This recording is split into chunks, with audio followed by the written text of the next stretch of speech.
Okay, so I think connection should be good, and we are going to talk about the Oval. We're going to talk about Sistas and Zatima. So, should have a guest on here soon, and I'm kind of nervous because you know how it is with Instagram for me. Whenever I have a guest on, the internet doesn't really cooperate. So, let me see if I can contact my friend here.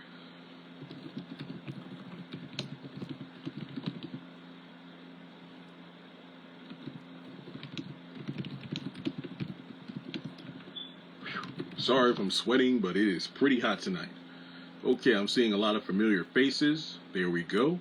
And all I gotta say is your boy was right. All the people talking all that trash on Twitter, what you got to say now? I was right.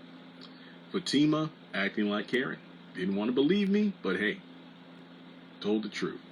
Well, yeah, Sisters, that wasn't the best episode. I will give it a 4 out of 10. Was it better than last week? If I remember correctly, I gave last week a 2 out of 10. So, yeah, scores a little better. I think my favorite part was definitely... Somebody's sick up there. Anyway, the best parts were definitely Fatima foreshadowing Madam coming to Sisters. And I'm pretty sure that Zach is not ready for that. I think I'm trying to figure out how to send an invite. I don't know. Do you think if Tyler Perry doesn't renew his contract, they will put it to TBS? Something tells me that the BET Plus stuff would not make it to TBS. Unless he went to like a Jeremy's Voice is it? Thank you. Thankfully, I'm not tired in the voice because I actually did not record much today. I recorded my reviews and my desk is messy, so I'm trying to straighten it up, even though I should have done that before I got on camera, so that's not good. Alright, so my guest is in here. I am trying to figure out how to invite them on, so I think it's this button. Yay. Be real. Invite. Technically MA. Yo. Yo, Jeremy! This guy.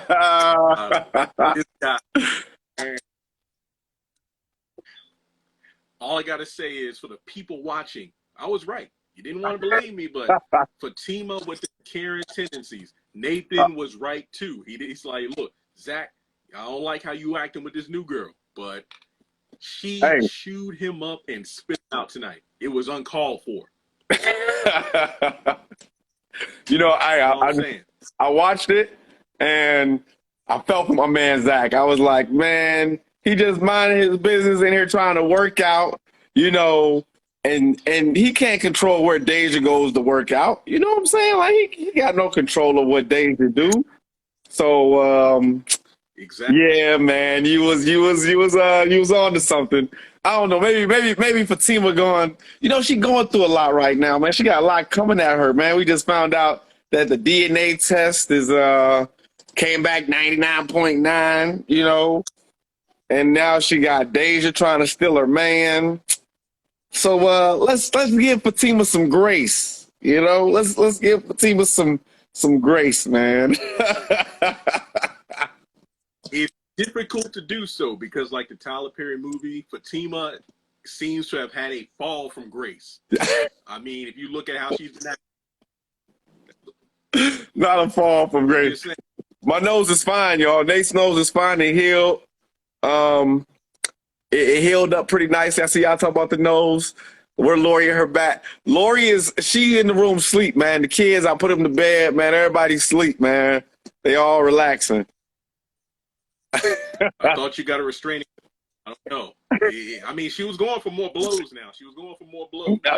You know what? My man stepped in because she was just upset in the moment, but luckily Zach was there. And see, that's how you know Zach loved me like a brother, you know? Like he wasn't gonna let me go out like that. Yeah. You know, he's like, oh, hey, slow down, man. Stop, man. What you doing? So shout out to my man. I mean, Did he do that for you, or because he didn't want blood, on his hot Oh, tub? I mean, that was it his was already too backyard. late for that. I was already leaking, man. I was already leaking. So he did that for me. He didn't want to see me go outside. So he was just like, you know what? I gotta step in and I gotta protect my mans here, like I said, I tell everybody, he called me that night too to check on me. I was, he called me, made sure I was all right. So he called me, he was like, yo, you good? I'm like, I'm straight, man. I'm sleeping on the couch. But I'm good. I'm on the couch, got my pillow and my blanket over there. I'm good, man. Oh man, I mean, you had Zach who was trying to keep things hush hush, but then Fatima was like, catch me outside. How about that? Or how about that? How about Oh, that? Yeah, why couldn't she let Nathan live? Because she out here don't want to say nothing about Angela and her dirt. What's going on with her and Bryce? I think that's kind of messed up, man. You know what I'm saying? I had so many thoughts on that. So many thoughts because of the fact that Zach, in my opinion, was violated. Yet it was turned into a joke. Hey, don't worry about it. If it was, and then she tried to like gender swap it. Zach, if that was a woman, you wouldn't be acting that way. True, but Fatima, you would try to kill that woman as opposed to laughing at Bryce. She would try to murder her. That's my big thing. Thank you. No, you. And also, check this out. I got to talk. I don't. Yeah. She even laughed at it. She even invited him over for dinner. Who does that? To be fair, Angela almost pulled a peppermint patty on a Charlie Brown Thanksgiving, trying to invite herself over there. Hey, she did. Don't be funny. This is Zach's house. Okay, well, technically it's my house. I just have to make him think it's his house, which I feel like is a very messed up state of mind. But based on what I've heard from my fan base, that is pretty accurate to how married life is. But what do I know? Well, so look, I said the same thing. This ain't your house. This is Zach's house. You're not even on the leash yet. Yeah, not just because you engaged with somebody don't mean it's your property. It ain't for better or for worse yet. Well, first of all, not peppermint patty. First of all, it's almost Thanksgiving. I just watched the special again last night, and people talk about Franklin being treated racist for being the only person on that side of the table, but everybody needs to focus on peppermint patty inviting herself and two other people to Charlie Brown's house and get mad when the dog fixed the food.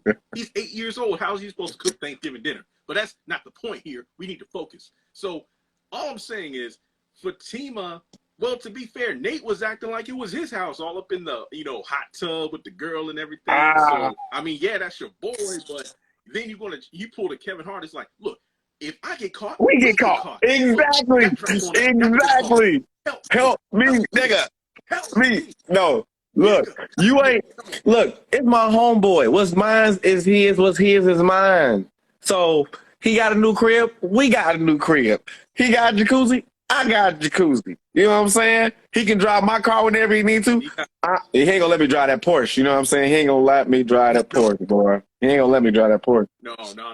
But look, ask yourself this though. Ask yourself this. Yeah. How did I get in the house? I got a key. Come on now. How I get in the house? Did you go to... Wait. Did you go through the back fence or did you go through the house to get to the hot tub? You can't go through the back fence. It's locked up. So I went through the house. I mean, I wouldn't know. I went through the crib. I wouldn't know because I haven't seen that, part of the structure from a fan perspective. But if you got a key, but then again, Nathan and Zach are from the streets back in the day. So, it wouldn't surprise me if you kind of, mess with the locks or something. I don't know. Hey, where we come from, we can do something like that. We might pick a little lock or something where we come from, so it ain't no surprise. Never thought of it that way, though. I mean, if Zach got a, key for his boy, so... Emergency, though. You know, I use my emergency key, and they just abuse that emergency key? Like, hey, for emergency, I need to check the mail. I'm out of town. I need you to go do this. I'm out of town. You know what I'm saying? Oh, somebody said you climbed the wall like Fatima did. That is... What? He climbed the wall. In episode... hold on. Yeah. Look, do you see all the stuff I got? I got beer. I got wine. I got wine glasses. Come on. I got glasses. What do you mean? Because if the back door was locked, how would... I mean, maybe it kind of ricocheted a picnic I basket. You threw, know, I, like, hey, and you know, hey, Deja, Deja, I got Deja a not picnic going for nothing basket. like that. You know what I'm saying? She like to be wined and dined. You know, she ain't gonna be just we ain't gonna be jumping fences together. You know what I'm saying? So, you know, don't buy what they saying, man. Don't believe that, man. They what they talking about. My man gave me a key. He looking out for me. That's my boy. We brothers, like we had the same mother, but we don't. Shout out to Miss Gladys. I know one thing though.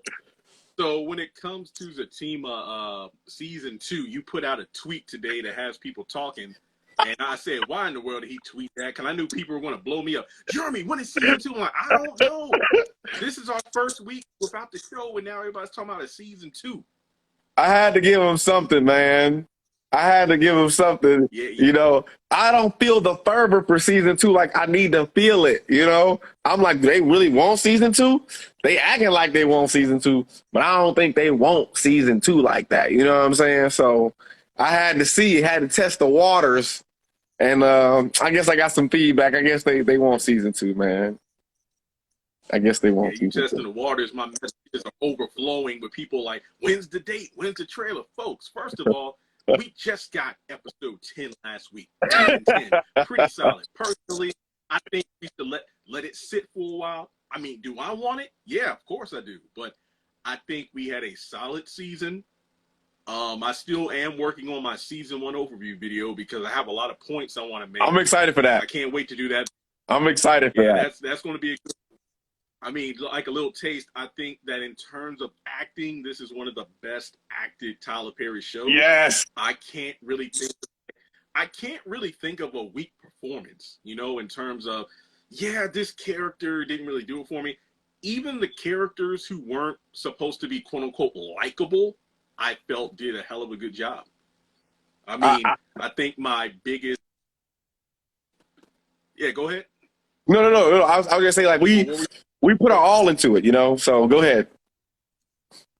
Oh yeah. And it definitely shows. I think that characters like Gretchen, who I think was the first one I just full on lost my mind over when she stepped on screen, and I don't even know why, but I was like, I know she was supposed to be loathed, but she was just doing her job. And I mean, it was the blue dress, it was the demeanor, I don't know, but then we kept going episode after episode, and then episode 5 when Deja showed up, I was gone. That was just one of the most, well, I think I said somewhere the best. What was that one post I made? I be making so many memes and whatnot. I lose The track. I said plot, the plot post was the plot. good. Yeah, The plot post was good. yeah. It is the plot. I watched Tyler Perry's team for the plot. Then like all 7 women. I didn't put Heather on there just because she was the one character who I couldn't stand because of what she stood for. I was like, she's beautiful. Like in person, I've seen her on, Instagram and whatnot. She's beautiful as a character. She's the only one I'm like, in good faith, I couldn't put her on the list. I couldn't. Everybody, Man. even Belinda, who trailer 1, I was like, Belinda is bae. But and then when episode what was it 3 when she just jumped on Zach, I'm like, DeVal, his lucky ass. But then Fatima was upstairs waiting with the gun. I said, come on now. And I'm like, I couldn't hate Belinda. It's like hashtag blame Belinda, hashtag Belinda's bae. It's one of I can't choose, She's the only one that got me feeling some kind of way. Deja is iffy because when she first showed up, wow, she's sweet. And then as these episodes went on, I'm like, oh, I You got ulterior motives. stands for. Yeah. Yeah. All that stuff. And then I kept watching the scene about the whole, what did I say? You had a plan, but then you said, no, I was just chilling. And then I'm like, wait, so is Deja simply using Nathan to get to Zach? Is that what's going on there? I think that's what's going on, man. Yeah. Because you watch Nate in that moment. Nate is big chilling, like he seems very uneasy.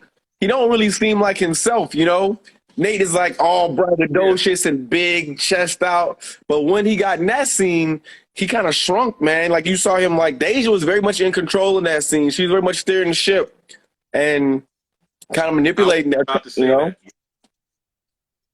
was about to say, like, that was the first time I felt like Nathan wasn't the energetic first word in, last word in. He was going to speak his mind. This was the only time he felt like, okay, I'm going to kind of, bottle myself up. And then when Dave was like, make yourself comfortable, take off your jacket, have a sip of drink, and, you know, inhale the smoke, let me climb up on you. And I'm like, wow, okay, maybe I should deduct a point because Nathan's getting it, but not me. But I said, you know what? That's biased. I don't want to do that. That's self-insertion. No. Got to be fair when I watch these shows. But I got to ask a couple of interview questions because we talk so often. This feels like a regular. This is us in the chats, Yeah. but on camera. That's Yeah, exactly. This is our normal interaction. Like, this is how we always interact. Yeah. So this is 2 questions I want to ask. What was your favorite season? Okay, here's the thing. I'm not asking squat about season 2. No spoilers, none. I want to focus on season 1. All right. What was your favorite season 1 scene to film? My favorite season 1 scene to film. Honestly, I can think of 2 myself. You think 2? Okay, it's a toss-up, all right? It's between the jacuzzi scenes with Zach, Tony, and Nate. Oh. Me and yeah. Any jacuzzi scene, right? For some reason, my jacuzzi, I just felt like those very, from an acting standpoint, right? I just felt like those performances were very grounded. I just seemed very much in my element there. I seemed very much like I was just very comfortable for some reason in that jacuzzi. You know, I don't know. Yeah. Because even the scene at the end, I think that is such a strong. It was such a strong way to end the season. You know. And the party scene. I say the party scene was just. It was epic, man. It was epic. The party scene was good. My favorite part of that was when Deja started dancing, and then he started like, and I said, if this fool don't sit down somewhere, because you were like imitating what she was doing to Zach, and then you called over there, and then of course Zach is back. Zach attack. Zach attack. That was just the Zach attack is very much the Zach attack is very much a thing, right? We kind of made that like that was very much a Guyviaud kind of threw that in there, and we kind of just roll with that. We were like, hey, Zach attack. Zach is back, and we were very much in sync on that. So, shout out to Guyviaud. He definitely added that in there, and it worked, man. Like we really ran with that after that. That was definitely so. Yeah, any jacuzzi scene and a party scene, my favorite too. And let me remind everybody, we filmed this in December. Do you know how? So basically, any scene where I'm basically half naked almost was my favorite scene. It was freezing out there, so it was freezing out there, man. It was so cold. I was like, oh my God. Yeah, I was reading the chats because people were saying Zach attack up in there. But yeah, I remember the filming took place in December, but I'm in Virginia, so I don't really know if like December in Georgia or Atlanta is like the same temperature, because there are days here where you can go outside in shorts. I don't do it, but it's so hot. Like we don't get snow until like maybe late February or March. Nah, man, it was like 40-degree days, man. These are like 40-degree days. Like, it's cold out there. I mean, it was 40 degrees a day. Dang, I couldn't. And it was windy. It was windy. So, we getting smacked in the face. Did you get sick? Luckily, no, because we had these jackets. We had like these insulated jackets at TP. Look, they take care of us at TP Studios, man. So, we had like these insulated jackets. Cause we was good. Like, we were taken care of. We were well taken care of. Well looked after. We were fine, so we were good for sure. Yeah. Oh, and somebody said Deja must have loved those scenes too. Like she's barely wearing. She must love the cold because she had so many scenes where she wasn't wearing a lot of clothing. Well, we trying to make you guys. We trying to give you guys that illusion. You guys don't know what time of the year it is. Really in the scene, like it could be like spring, fall, early fall. Well, it was winter. It was December. It was cold. But yeah. And when it comes to, I'm trying to think, because heck, like I said before, we've talked for so long. I feel like I asked all the questions before episode 1 was on BET Plus that I would have asked you now. I think that, of course, like I said, the theme song was the key. And when they finally dropped that in episode 1, I'm like, you know what? Yep, this is it. That theme song was good, man. When we first heard it for the first time, I was like, people are gonna love this. And we saw the video, like the little the collage. We were like, yo, this is very, shall I say, Martin-esque, very much like in that Living Single Martin vein, you know what I'm saying? We knew it was going to be a hit. We knew it was going to be a hit. Like, DeVal, knew it was going to be a hit. Like, he felt really good about it. That's one thing I really love, because DeVal and Crystal were so open to the fans about, like, the process of making the show, as well as how their characters took off. And as a result of that, I feel like it wasn't just a Tyler Perry production. It felt like a lot of other people had their hands in the pot to really make this the best gumbo ever. So when I watched the show, it truly stood out compared to, let's say, Sisters or an Ovalware. I'm sure that some of the cast have input, because I've spoken with other casts before who have said, like, Tyler Perry does the scripts like a skeleton, and we're allowed to, like, improv or add our own, like, meat and muscles and tendons to the skeleton to make a full body by the time everything is said and done in filming. But with Zatima, I've seen, like, so many scenes where I'm like, okay, that had to be improv, or that had to be, just a throw in stuff, because of how genuine it felt. Like, I love when I take little clips and then I put a caption on it and put it online, and people say, that scene, I bet somebody broke character, but it just kept rolling film, and it makes it even funnier because of that. Because, like, when Zach put that purse on. Oh my God. I was across the street dying laughing. Like, me and Guyviaud were literally across the street watching the scene go down. And when, he said, "Y'all listen to me," and he puts the purse on, I just had to turn around, because I'm like, yo, he's wild. Like, that was hilarious. We literally try to get each other to break character, but we be so locked in. Like, I got Guyviaud one time, though. I got Guyviaud when I pulled my pants down. I got Guyviaud.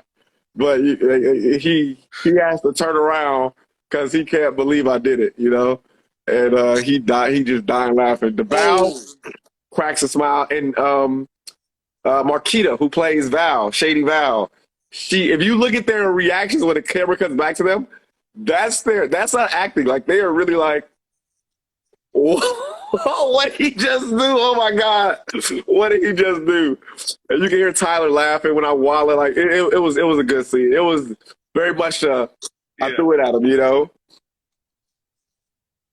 Because when I saw it, I'm like, okay, this is another reason why this show's on BET Plus. Because if it was on BET, they would have just cut that scene. Because you were waddling like a penguin, and I just cut back to the characters there. Because it's like, Nathan's just walking around like it's his house. I mean, like, when Zach came in after getting off the phone with Fatima, he's like, "Nate, why were you upstairs?" "Man, I was just checking out the place. I was making myself comfortable."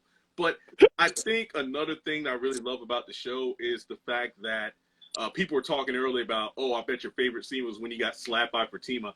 I love how the trailer misled me, because we were all looking forward to that scene. Yeah. But the build-up to it was so wild. Like, you saw Nathan just going off on Fatima leading up to the slap. Yeah. And then, of course, Zach had to stop it, and it just kind of escalated from there. So I really thought that was wild, because I'm thinking, man, they really throwing around the B word in this episode. So when Fatima finally confronted Nathan over it, it really was a scene. I'm like, oh, wow, I thought this was going to be funny, but I'm just sitting here like, dang, like, how far is this going to go? Yeah. That's what I thought about it. Like, it's like me trying to put her in her place, right? It's like Nathan trying to put her in her place, and he basically starts trying, like, to demean her, like, talk down to her. Like, yo, mind your business. This ain't your house. This is my boy house. This ain't got nothing to do with you. You need to shut up and take your ass back in the house. Woman, mind your business. And she, let me have it. But that was a really fun day. Oh, well, Nathan's face when she flashed the ring, he was like, "What? He proposed?" What? I was like, "Oh wow!" Like, that kind of showed him right there. And that's why you see him go. That's why you see him get even more amped up when they start arguing. Like, he totally forgets about Fatima. Yeah. Like, that's why she slips off. Like, that's why she's able to dip off. Like, he don't even engage with her no more. He's like, yo, you married? They're like, why? We boys. We was 10 years old. You idiot. He's really more concerned about that. That's why I be telling people, Nathan really don't have nothing against Fatima.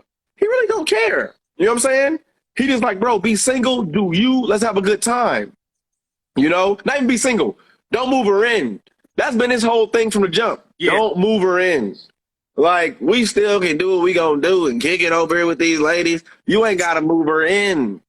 You know, I've never said, Nathan has never once been against them being together, right? He's just against them moving at this speed.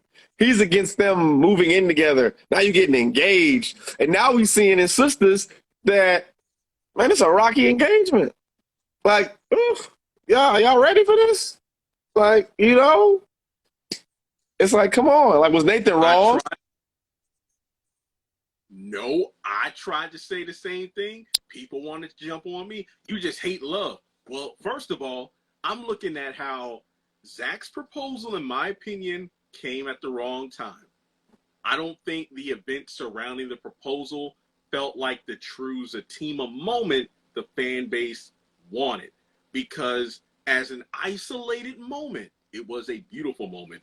But the fact that I mentioned this on my YouTube live just now, I think that there were so many other events surrounding the engagement, the proposal, that it overshadowed it, from the DNA test to Bryce, you know, making a move, to Nathan cheating, to Ian coming back into the picture. A lot of dust needs to be settled before these two even start to get engaged. Well, Jeremy, not everybody gets engaged and married right away. They have long engagements. Again, a lot of things should have happened prior to him getting on one knee. I thought, in my mind, Zach only proposed because he wanted to show his level of commitment. But I feel that was the wrong thing to do, because at that point in the Zatima timeline, I'm going to say Zatima timeline. Yeah, what is the Zatima timeline? Zach and Fatima, because the continuity is kind of weird. But from the fan perspective, for as long as we have known these together, I don't think that Fatima should keep on saying, you're not committed, you're not committed. Because I said, after he proposes, what if Fatima says it again? What is he going to have to do? Pull up a wedding out of his top hat? And if that's not enough, what then? When is it going to be enough for Fatima that Zach has shown he's committed? Sure, I show some grace because of the Ian stuff, but I think it's some of the flack men take all the time. Like, see, you take the drama from your past relationship and you project it on your new woman. Fatima's doing the same thing with Zach. Zach's track record is not the best. Yes, and it doesn't help when all of his past drama and whatnot keeps popping up out of nowhere. When Fatima said, I don't mind you having a past, I have a past. What I don't like is being blindsided. That's completely fair. But when you keep condemning, or to use this phrase not, loosely, but when you keep crucifying Zach because of the mistakes that you've dealt with in your past, as well as the past things he's dealt with, you are killing your current relationship. So you can talk about Zach and all of his past stuff, catching up with him and messing things up in the present, but Fatima, in my opinion, in some ways, is doing as much harm to their relationship as some of the things that Zach stuff has been, bringing to the table. So that's my thoughts. So let me say this though. So if you just listen to Nathan's whole point, he's like, yo, this marriage shit is crazy. Right from the first time we see Nathan, he's like, yo, this marriage shit is wild. Like, and everybody's like, yo, we told you not to marry her. We told you not to marry her. Blah, blah, blah, blah, blah, blah, blah. You hard-headed, Nate. Zach is saying it. So I'm like, look, listen to me, Zach. Since you don't want to be hard-headed now, listen to me now. And Zach he's experiencing what not really getting to know somebody is. He don't even know about her cousin that's crazy as hell that we just found out about tonight. That he don't know nothing about her family and the stuff they do. So it's like, all I said was wait. That's all I said. I said, wait, man, forget this shit. Nate don't even take her serious, right? Just wait, get to know her. Don't move her in. That's moving too fast. You can do your thing, have fun, man, get the money, you know what I'm saying? Get to know her, still date or whatever. But they've been so insulated in this little the bubble, I call it the bubble, that that they can't even realize it. But like you said, it's giving very heavy Karen vibes this last episode on Sistas. I don't think she gonna bring that to Zatima, but it's like I really didn't appreciate the end thing. I did not appreciate her trying to do a preemptive strike on Zach to let him know what it's going to be like in case you lose me. Because she just basically jumped to a big-ass conclusion, you know? Like, Yep. what? He came there to propose. You think he came there to break up? And you tried out your ex? You tried out this man that had cancer. He had cancer, Jeremy. This, What? to have Who the cancer, fool? look, if I got cancer, I'm not showing up at no dinner to make a point. I'm going to go get treatment. I'm going to be at the hospital making my amends. I'm going to talk to my mom. I'm not showing up at the hospital and be like, hey, bro, look, don't lose her like I did. Man, I'd get her back. It's like, bro, what happened to the cancer? Where the cancer at, Ian? Look. I feel when it comes, and did you catch Zach making a point? How come when you want to talk about Karen, I gotta like stop everything and talk about her, but when I want to talk about Karen, you gotta be ready to talk about it. That's what I hate about. That's what I hate about how Fatima has been written lately. Where that's the one thing that Zach is doing differently than his relationship with Karen. He's not afraid to clap back. Yeah, So he's voicing himself, right? He's finding his voice. Yeah. Whenever Zach is making a point, Fatima will run her mouth. But when Zach says one thing that's a good point, she'll kind of shut down or change the subject quick. Like the whole finale where it's like, wait. You giving me, you accusing me of covering up Nathan and, him messing around behind Lori's back. And you think that's wrong, but what about you not telling Angela about her boy trying to give me, kiss me? I thought that was so weird, right?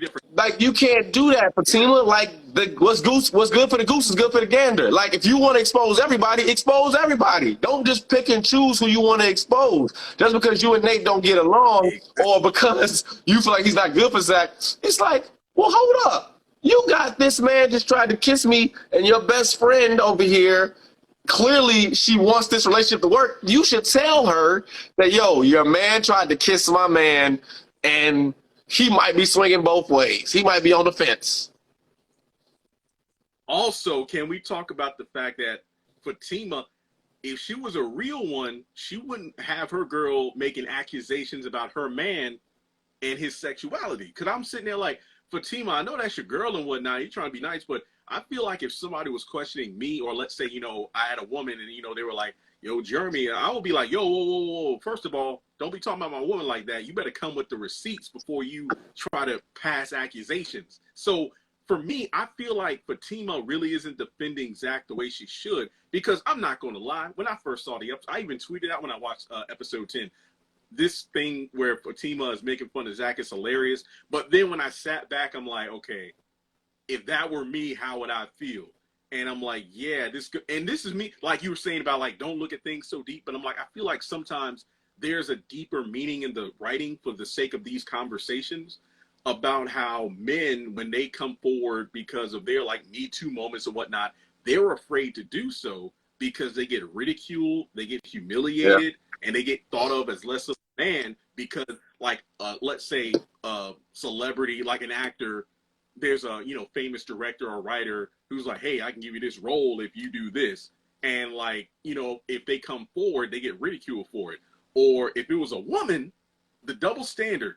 If it's a woman, it's treated completely different. Oh, With a man, breaking loose. it's a joke. It's you're too sensitive. But when it's a woman, it's the most serious. It's headline news.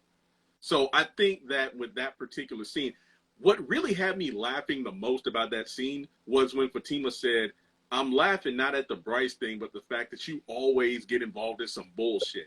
That made me laugh because as a fan base, we have been saying that for so long. Tyler needs to give Zach a break. My boy need a break, man. My boy need a break, man. He gets it. Bro.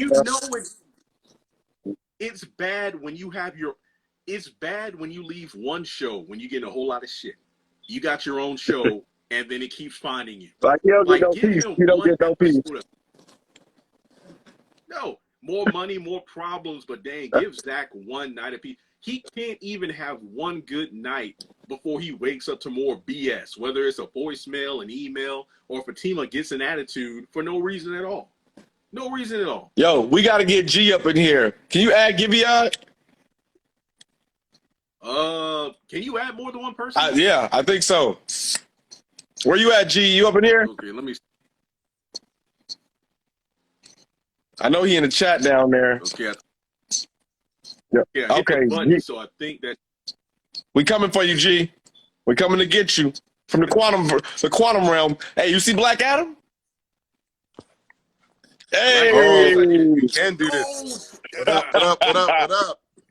my man. Yo, we got Tony. I didn't think we could do the 3-person thing. Yeah, I didn't know that was a thing, but hey, we got more than one person. So, did you finish cleaning the hot tub? Did you go back and help Zach do that? Yo, Nate, you a dirty motherfucker, boy. You know Nathan. Yep. Life, man. Life comes at you fast when your wife's swinging a bat.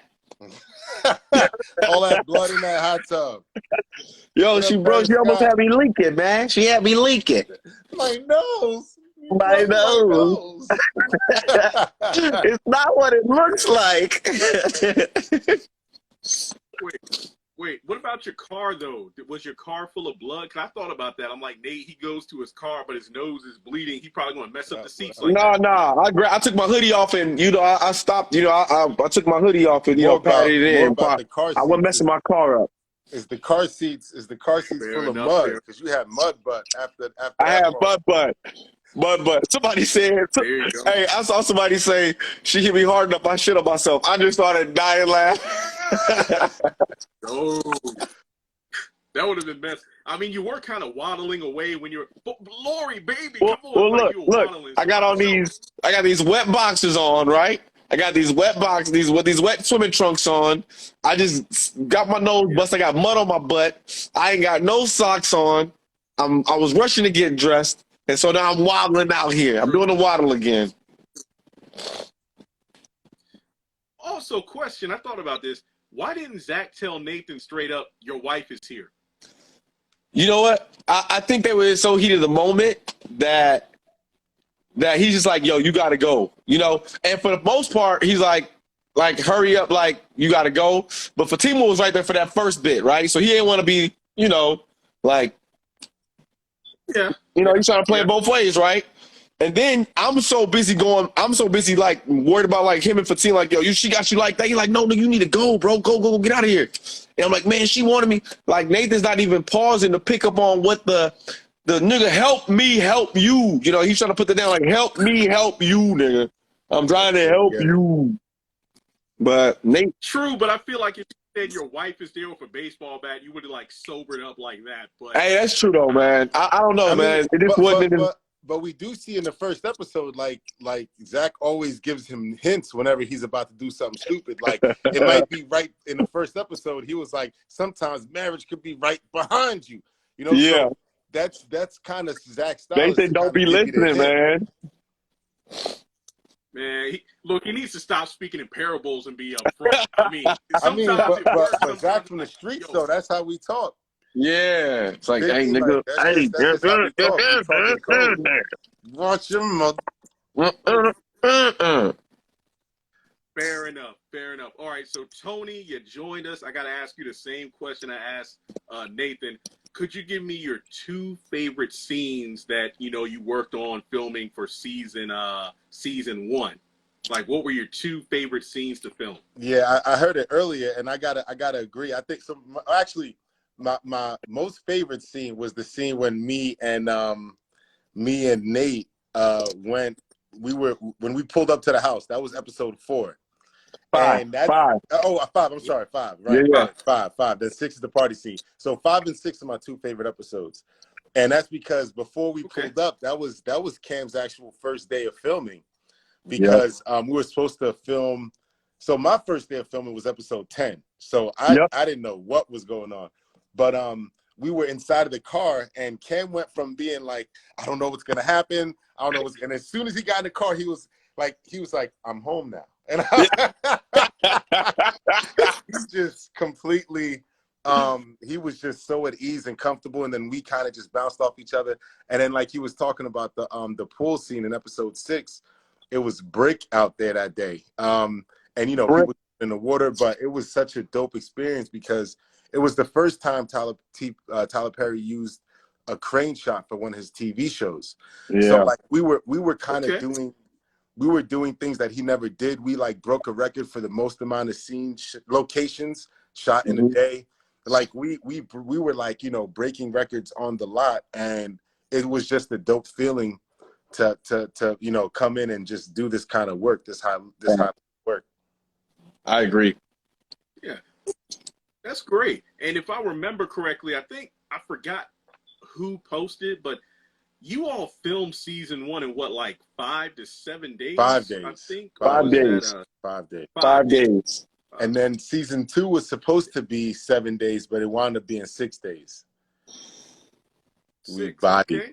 Okay. That joint was so good. We bodied that. Okay, I'm going to ask this carefully to avoid spoilers, but I got a bunch of, I had at least 2 different DeVal interviews sent to me in the past 48 hours, haven't watched yet. So somebody said he said this in the interview, but I just want to ask this carefully to avoid spoilers. But is season 2 more than 10 episodes? Some people said, hey, somebody said it was 20, or has that been like officially like confirmed yet? I'm going to say 20. I'm going to just say 20. I'm going to say 10 to 20. I'm going to say 10 to 20. Okay. Because I got some people going like, because personally I was like, look, 10 is good because the pacing was great, or maybe up to like 12 or 13. Other people are like, give us 20. But then I think I found a middle ground where I said, fine.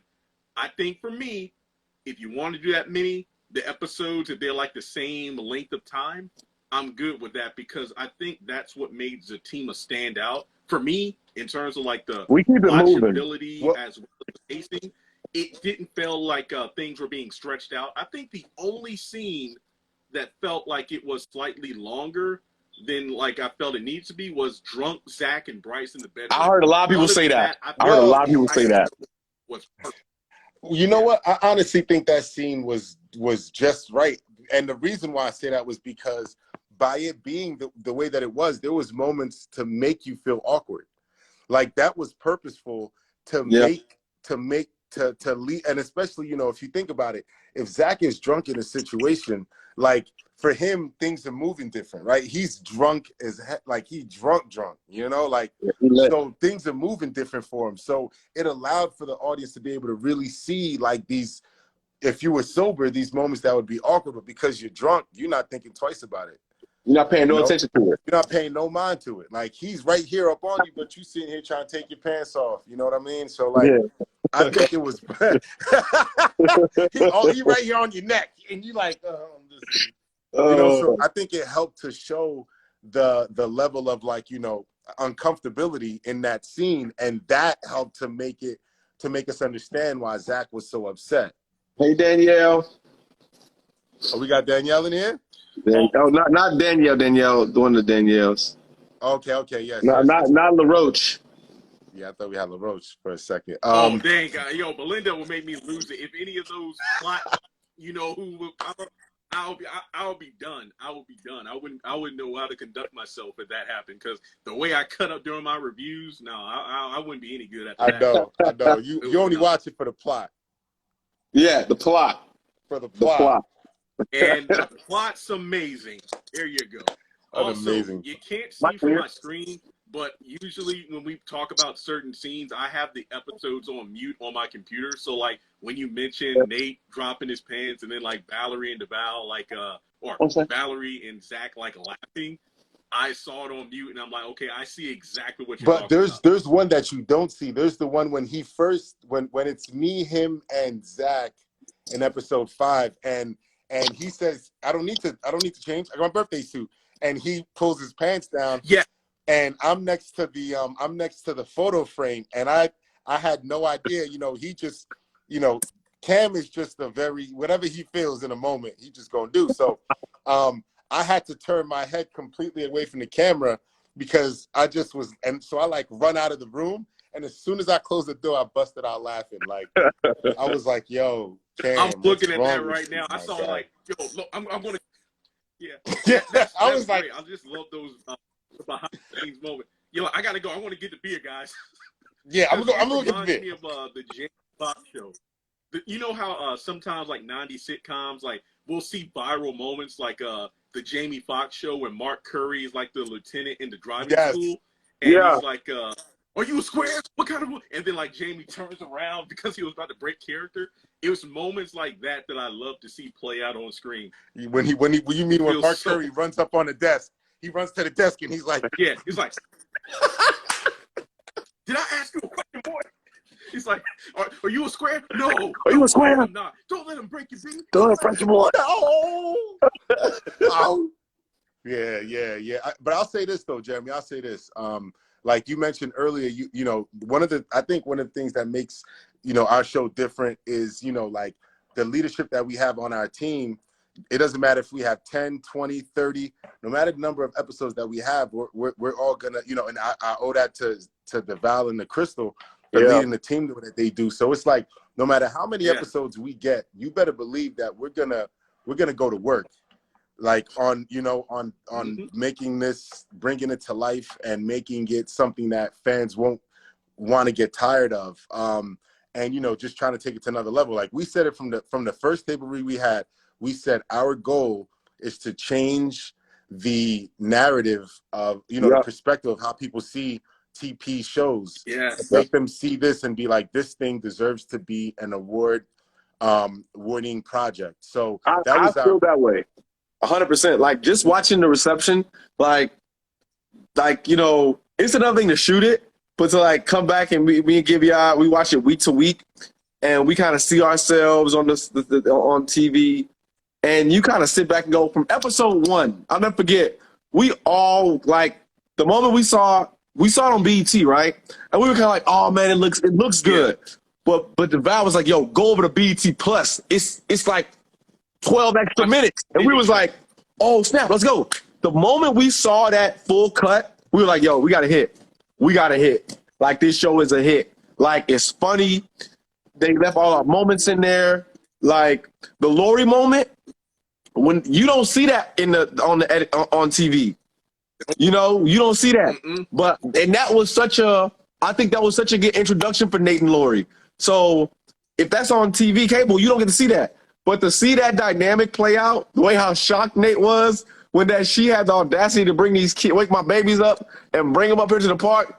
And you see the way they was like, "Hi, Lori." They all start messing with me once they like, you know, Tony. And she like, "Hey, y'all." Like she know them. Like she know Tony. She knows Zach.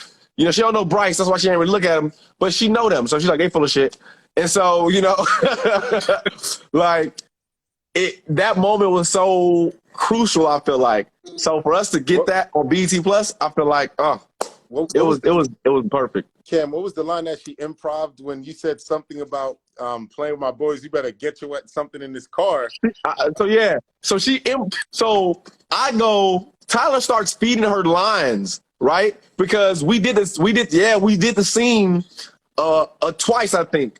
And he's like, "All right, pick it up right here." He's like, "Patient, say this, da da da da da da." And so I'm like, you know, baby, you know, like she's like, "You know what?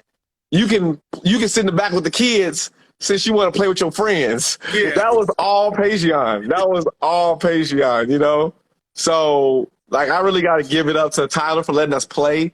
It's like a big playground sometimes out there, man. Like it's like a big ass playground. And we get to go play and have fun. And that's what we tell a lot of the new people, you know, in season 2. We told a lot of people that were like, "How do y'all operate like this?"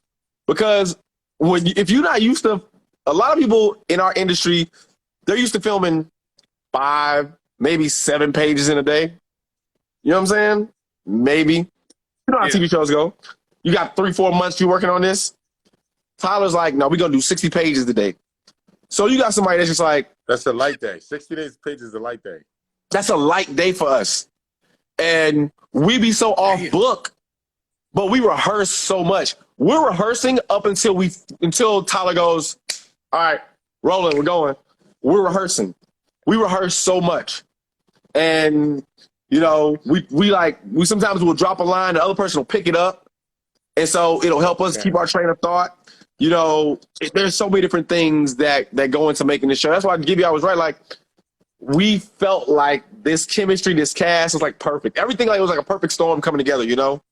From the jump, yeah. Felt like a perfect storm. So you don't got to worry, Jeremy. Even if it's like 20 episodes, no matter how many episodes it is, it's still going to be powerful.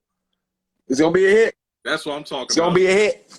Yeah, I like it because I like what you said, because the difference between like the average studio filming 5 to 7 pages per day, but then jumping to a Tyler Perry project where it's like 60, it's kind of like being in middle school and then your teacher hands you college level work. It's like, whoa, whoa, whoa, am I ready for this? But I love what you were saying before about changing the narrative. And as someone who has been reviewing Tyler Perry content for nearly a decade, I feel like I, can say, yeah, I've been a connoisseur of what the public gauges of what a Tyler Perry production was. Yeah. Gotta be honest, as soon as I heard Zatima season 1 was filmed in 5 days, I was nervous. I'm like, ugh. Everybody was. Like, how many other Everybody was nervous. Yeah. Yeah.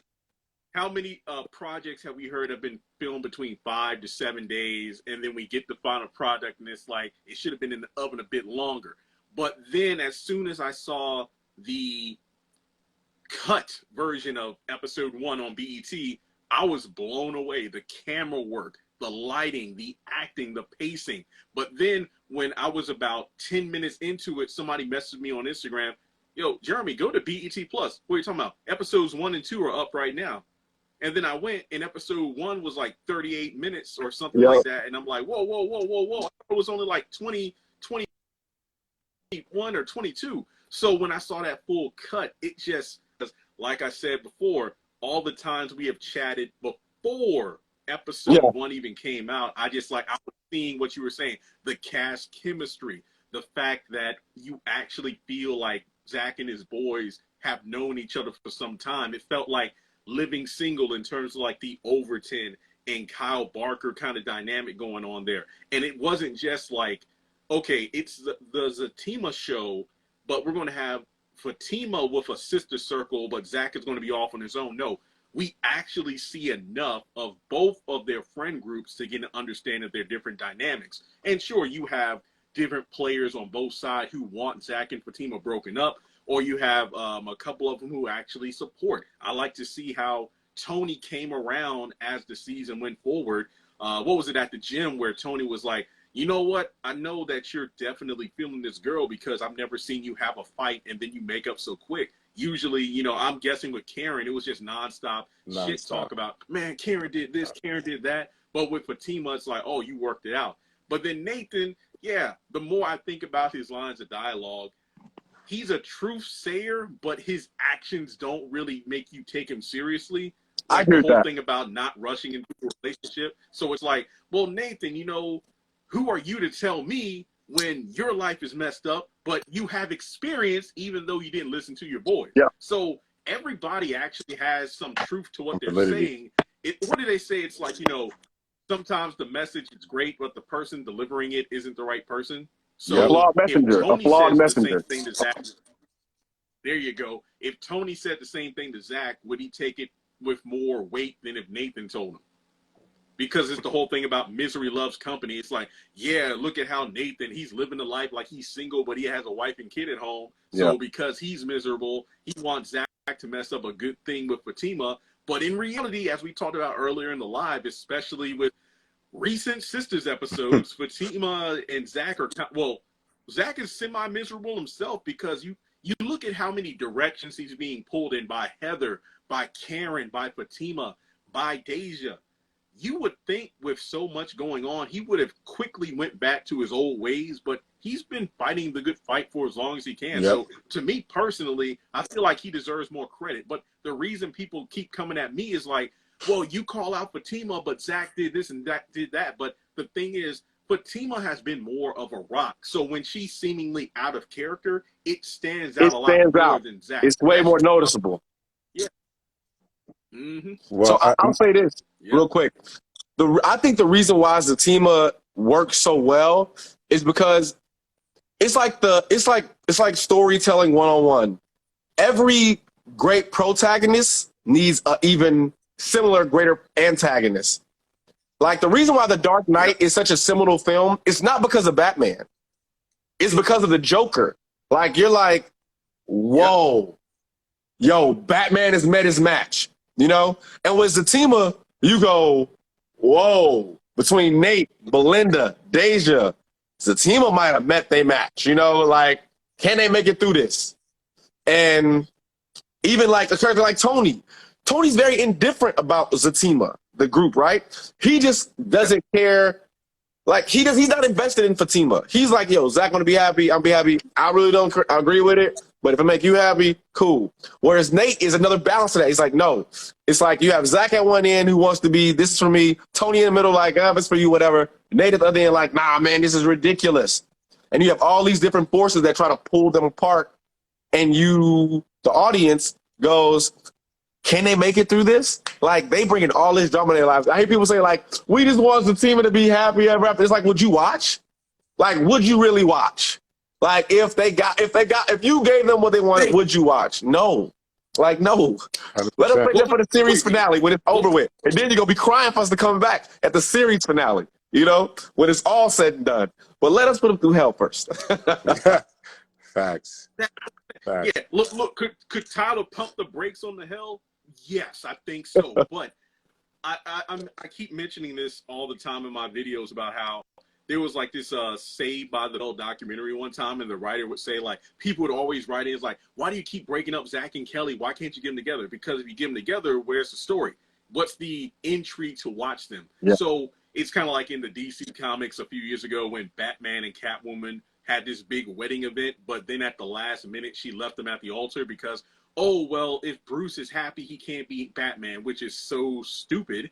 But I think when it comes to Zach and Fatima, I do feel like this is one of the more realistic relationships Tyler Perry has ever written. I can't say if it's like the number one. When I look at the fan response, of course, but I think about the fact that you see two people who aren't, and I'm not going to do the theme song. I swear to God. You sure? Because I'm going to have to get up and walk out. I'm going to have to get up and walk out. Yo, that meme was so funny. The remix? That was hilarious, man. The remix was so funny. Love ain't perfect. Yeah, because I thought about it. I'm like, let me use it one more time. That was good. I think that it captures them so well because they don't have the perfect love. DeVal did an interview on one podcast like earlier this year about how Zach and Fatima isn't like a Disney fairy tale romance. They're not going to, he gets on one knee and gives her a ring, and then it's happily ever after. No, there's baby mama drama, there's past issues, family issues they got to deal with, which makes them more relatable, and you root for them. Yeah, it's frustrating when they keep dealing with issues, but you want to see if their love is stronger than the bullshit they're put through. Yeah. And when people say things like, well, why can't Tyler give him a happy ending and whatnot? And I think it was the one post I made recently about, I wonder how many times Fatima's going to take her ring off and call off the engagement before they get married. And somebody's like, Tyler gave them their own show. The engagement isn't going to be broken off. And I thought, what TV shows have you watched where something like that hasn't happened? It goes A Different World. It happens with Wayne and Whitley. I mean, even Martin. Martin and Gina went through so much, right? They were together, but it was always like between their parents and, just their careers. Like there were different wedge issues that were put in there to like see if they could drive them apart. And then like towards the end of the series, of course, she's living in like LA. He's in Detroit still. They're separated.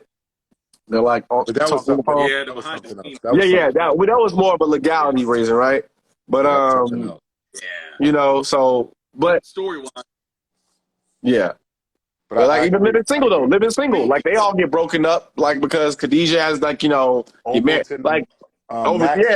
everything takes them in different directions. And I think when people say, I'm gonna just say when people say like, why can't they just be happy?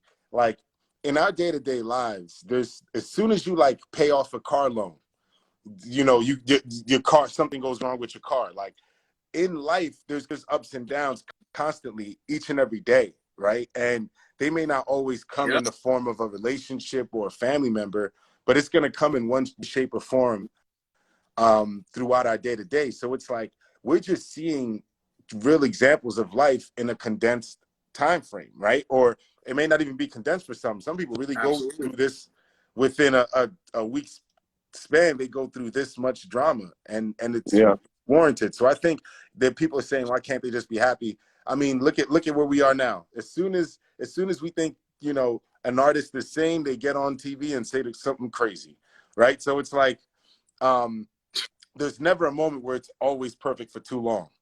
You know, That's not life. that's Yeah, just that's not life. That's not life. And we're giving you life. And again, I want to say this. This Zatima gives is you life. the doing of Zach and Fatima. They have not introduced each other into the people that they love and they've known for their entire lives. They have not tried to integrate themselves at all. They just basically popped up and said, hey, I'm with this person. I've known him for a few months. We together. We living together. And both of them just left semi-serious situations, right? Yep. Zach and Karen had a situation. Clearly, Fatima and Ian had a very crazy situation, serious situation. So, like, come on. And you expect this is going to be all peaches and cream? Nah, son. What is going on here? Okay, but here's the question, though, because I've been getting some positive feedback, thankfully, for this post, talking about the Zatima wedding, which, again, it does not need to happen anytime soon. Let that be Zatima season 6 or something. I'm putting it out there, 6 seasons and beyond for Zatima. There you go. That's a fact. But I think that it would be awesome for, like, Tyler Perry to use his private. Of course, look, I'm just a guy who reviews the content. I don't know about all the cost and all that kind of stuff. But in terms of the Zatima wedding, it needs to be the Black Prince Harry and whatnot kind of wedding. To Black people, that's the royal wedding, because we've been waiting for Zach and Fatima, you know, to seal the deal. Not there yet. I stand by that. But I think that it would be pretty cool, like, if they went to, like, Tyler Perry's private island or something like that, and they just went all out, like destination wedding and whatnot. It would be sweet. So my question to you all, when it comes to a Zatima wedding, which, like you just said, they haven't introduced each other to, like, their closest, you know, family and friends and whatnot. Just, well, you know, the people they love the most. So when I was trying to piece together who would be in the wedding, I thought, right now, it just wouldn't work. There aren't enough people that we know of as a fan base. Like, on Fatima's side, Angela and Andy, I think Andy will be the maid of honor, because for me, she's been more pro Zatima than Angela. Belinda, I don't see her, you know, 50 feet within the church after what went. Well, I'm wondering how Belinda's going to be in season 2 after what she did. I'm thinking, like, how the hell is that going to work? And then on Zach's side, Tony, I could see him being there. Too bad his brothers doesn't seem to be no good. He would be cool to be there. Nathan, after what went down, I don't know. I mean, maybe a groomsman. Maybe he's sitting in the back of the church. I don't know. I think her and Lori would hit it off. I know Lori will be a bridesmaid, but Nathan, I don't know. There's just a lot going on. You gonna see Nathan there with a tux on. Let me tell you something about Nate. Like these 3 guys.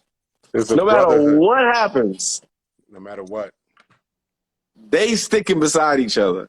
Like, people are like, I've been seeing so many people say, "Oh, he need new friends," and it's like, nah. Like, these friends just wilding, right? Like, either I think Guyviaud, what was the post you made about growth? What was the post you made about growth? Oh, on Twitter. Oh, I can't remember, bro. Basically saying, like, freestyle. Like, Nate will be forced to grow up, or like he'll kind of, he'll either lose both of his friends. And I think when you force to an extreme like that, people get the picture. Like, Nate ain't an idiot. He has a preconceived notion of, this is the boys are back in town. You know what I'm saying? Like, Nathan gonna be at the wedding. Nathan gonna be up there, standing with his tux on. His kids gonna be running in the back of the church. Running like sit down. Sit your ass down. And keep in mind, like, even when we was in the jacuzzi, we saw them talk about promises that they made since they was kids. So even if things get hectic, they have a bond that they built since they were young that can't be broken that easily, So I think we will see. I'm just so excited for you guys to see. And I told you this before. 2 things. First off, Jeremy, before it gets too late, I want to say thank you, Zaya, for that. He said, don't invite the kids, Nate. They not coming, man. They not coming. As soon as I got word that I booked we booked the show back in December or November last year, I started watching all of your content, and that's what you were saying earlier. You were saying how like, I mean, I watched some of Sistas because I know some of the people on that show before. Growth is necessary for change in positive direction. That might have been what I said. I don't know. I don't remember. I was freestyling. But so I wanted to say like, yo, we appreciate all the your support just for the Tyler Perry brand, because we were all fans of Tyler Perry before working with him. So now being able to see his genius in play is like amazing. But we appreciate you and know that, we sit here, we watch the content. I watch the video as soon as it comes out, and you kept us alive from as soon as it got mentioned in December. You constantly kept it. Part of it is because, you're making money off as a team of content. That was a smart move, businessman. But we appreciate it. And I noticed our content bringing the most money. I'm just gonna say we get the most views. I'm just gonna say that. He said it, so you're not lying. I'm gonna say it. He said it. Let you know. So we appreciate it, and we're just we're grateful for this. And so that's why, like, whenever there's a chance that we could jump on and have it pop going, like, we got you. And somebody had asked a question about do we tape scenes in order. We actually don't tape scenes in order, and it has something to do with locations and what's accessible and available that day. There might be a location like that they're building and it won't be built until Thursday. So even though it's in the first episode, we got to shoot something from the 10th episode first. So we did that a few times. There were certain locations that we didn't have ready till like the last day, so we had to shift things around, and you just kind of have to adapt to it. Now we're not messy, Aaliyah. We're not messy at all. We just speaking fact. That's all it is. Speaking truth. Yep. Well, hey, let me just say I appreciate that, because it just really opens the door to Tyler Perry Studios to me to kind of look at that, get that kind of behind scenes look. Oh, we got that. For years people have said, "Oh man, you work for Tyler Perry, you write the scripts." I don't. I'm just a regular person who keeps up with the content, who makes theories and whatnot. But I remember the first time, like, from somebody from the haves and the have-nots was like, "Yo, I read your blogs," before my YouTube days. And then when it got to YouTube, it's like, "Yo, I watch your videos. It's great." I think the moment I felt like I was really making an impact was when one of the actors who was kind of new to the haves and have-nots, kind of like in season 6, he was like, "Hey, could you tell me, what did you think of my performance?" And I was blown away that an actor would ask me what I thought of the performance. And then now we move to the Viacom era with arguably what could be the biggest Tyler Perry show as time goes on, Zatima, to have people say, "Hey, I look forward to your reviews as much as you all look forward to the episodes." That's just a whole nother level of, gratitude, I feel. And just a question, because people ask me this and I need to know. Do you know if Tyler Perry has ever watched my channel? Oh, I don't know. I know. Man, I know that question. we've talked. I know me and DeVal have talked about. Cam, and DeVal have talked about your channel, and and we all talk about how we appreciate. Matter of fact, here's what it was when the premiere date for the series dropped. You dropped it before anybody knew. And we was like, "Hold up, who the fuck is Jeremy talking to?" 'Cause I didn't get the email. Did you get the email? Yeah, I was like, I ain't get shit. I don't got shit. So you just, you stay on top of it, and you make it a point to keep us relevant. So we love that. And so I'll try to be like, I'll try to say something around Cam when we get next to Tyler Perry. Like, I was watching Jeremy's YouTube you see channel. what Jeremy said about TP? I saw what he said. I liked it. We're gonna throw him just some bones. He gonna, what the fuck you say? What happened? What happened? What'd you say? Tyler funny as hell, man. Look, don't be like in the Bible when Joseph begged the cupbearer to tell the Pharaoh about him, and then 7 years passed by and he was still locked up in jail before he's like, "Oh yeah, this one guy I know, he can interpret dreams." He can interpret dreams. But no, for real though, when Cam told me that DeVal, because what was it that when I put the video up when I first did like the theme song reading, and then DeVal retweeted and he used my name, and I'm like, how does he know my Yeah. name? Because I don't have my name on my Twitter or anything. So when he did that, and Cam was like, "Oh, we watch your content," I was like, that felt like a Tyler Perry moment. Like, "Oh, DeVal watches my channel." Okay, I made it. I made it. I might not be at Tyler Perry Studios ever before, but I made it. That was my, you know what? I made it. There you go. For real. Like that. So We love it, I man. gotta say though, I'm not even gonna ask you your favorite video because I got like, I'm almost at 7,200 videos, so that would be a dumb question to ask. But has there been a particular review or Zatima related video I've done that you felt like, okay, I love this, I gotta rewatch it? Mine is the Nate Heather theory. I legit died laughing reading those comments because it came so late in the season, right? That everybody was so engaged with it. They're like, do you think that the baby is really Nathan's because he a dirty ass nigga and he probably hit Heather? And then it was like, oh, you know, I was like, yo, they wild for this. Like, this is amazing. I've watched that video like 2 or 3 times, just laughing because it kind of it's like me and Marvel. It's like I be having all these different theories that go through my head about like these Marvel movies that are about to come out and drop, and I'm like, man, yo, is Kang and Ant-Man like? How is this gonna go? How is he gonna be introduced to how are the Fantastic Four gonna be introduced? Is Doctor Doom gonna be in Wakanda forever? Like I'll be just like going with it. Now I get like where the fervor comes from. Like I respect it. So I love that video. It's Nate and Heather. It's that Nate's baby. No, that one was good. Fun thing is, fun fact. Oh, thanks, man. Thanks. The fun fact is when I first started YouTube, I wanted to do like Dragon Ball and anime and stuff. But then I thought I could stand out by doing something. If I could like take that encyclopedia knowledge and put that towards something nobody else is doing, I'll stand out. So I pretty much overanalyze like a new rock stars or a comic historian or heavy spoilers when it comes to like MCU DC content. So that's pretty much how I come look at all these Tyler Perry things. But Tony, what were you saying? I want to call you by the character names. Oh, good. That's how I know good. Y'all the best. No, I was gonna say.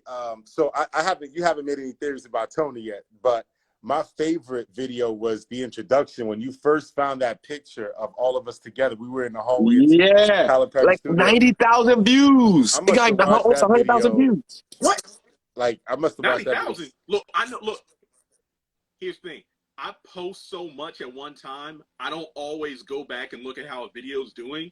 But now I got to go back and look because I did not know it was that big. Yo, that video almost got 100,000 views. That was my favorite one. That video was my favorite video because that was my, like they announced, to the TP world that we're the cast. So that was that, and we talked about that, and that was like the only thing that we talked about that joint for. We was like, yo, did you see the video? We talked about it for weeks to a month almost. Like we were so honored, right? Because like, yo, they did a video about us. Like they did a video about us now. Like because you done these sisters videos, right? So we're like, he did a review about us. Like he wants to know who we are. And I love when you said you mispronounced my name or something. It was so funny. I was like, yo, he mispronounced my name. Like it's Cameron. And then you got it right. I was like, oh, he got it right. But I was like, yo, this is wild. No. So we made it. In fact, we made it. Exactly. I butchered DeVal's name for so long. I would say like DeVal or something. I forgot. But then this one. Yeah. Deval. Yeah, you used to say. But it's DeVal like the value of money. With somebody. There you go. The value of something, and I'm like, oh, there you go. And I apologize because I was like, oh man, that was so messed up. But yeah, that's crazy to say. I've had people from other casts say like, yo, thanks for doing this video. And I'm just blown away like, oh my gosh, like this person with like this huge IMDb thanked me for doing a video, which sometimes to me, like always, what Stan Lee said this about comic books, always write with care because every comic book is somebody's first comic book. So when I do my videos, I try to take that same approach of every video is somebody's first video. Yeah. So I'm going to make them as thought-provoking as possible. Some brief, some long, extended, but I try to make each one as informative as possible. So even when you don't agree with like a theory or a thought I have, you at least see where I'm coming from. Yeah. Yeah, 100%. I like your honesty throughout it. It's good, man. It's good, man. So the thing is, and you'll remember, I told you you had reached out to me and you was like, hey, what could fans expect? Is it a comedy or is it a drama? Like what could they expect for season 1? And I was like, I'll promise you this, you're gonna love it. And and then shout out to you, Brian. Like, oh, okay, I see how it is. So I gotta wait. Yeah. So I've gotten that before. Where I ask a cast member something, and then they give that MCU answer of, I don't know. What do you think? And it's like, oh, they're not going to tell me anything. So I love the fact that I didn't know that much, but when I went into it, I just couldn't stop. Like, I've rewatched every episode multiple times. I'm pretty sure you know that, given how I do so many theory in-depth videos. I got to rewatch certain scenes and whatnot, but the show is so good. It's kind of like the Dave Chappelle show. I got the DVD set. When you put in one disc and watch an episode, you got to just keep on going. And it's the same thing with Zatima. Like, if I'm rewatching a certain scene, it's like, well, damn, I'll just rewatch the whole episode because it was that good. I cannot lie. I've not rewatched it yet. I have not rewatched the whole season. Well, that's also because of the amount of work that she's doing too. Cam is doing Shakespeare classes, and sorry about that. Cam's doing a lot. He's working a full job. The man is doing a lot right now. I still work. Yeah, he still works. He still works a 9 to 5. So, we got a certain mindset over here. Yeah, I'm trying to get like Guyviaud. This is my full-time. Yeah. But the thing is, I love that it does take work, but it doesn't feel like work because I enjoy what I'm doing. Exactly. And while some shows over time, while some shows have become somewhat of a chore to watch, but they bring in good revenue, so I can't stop watching them.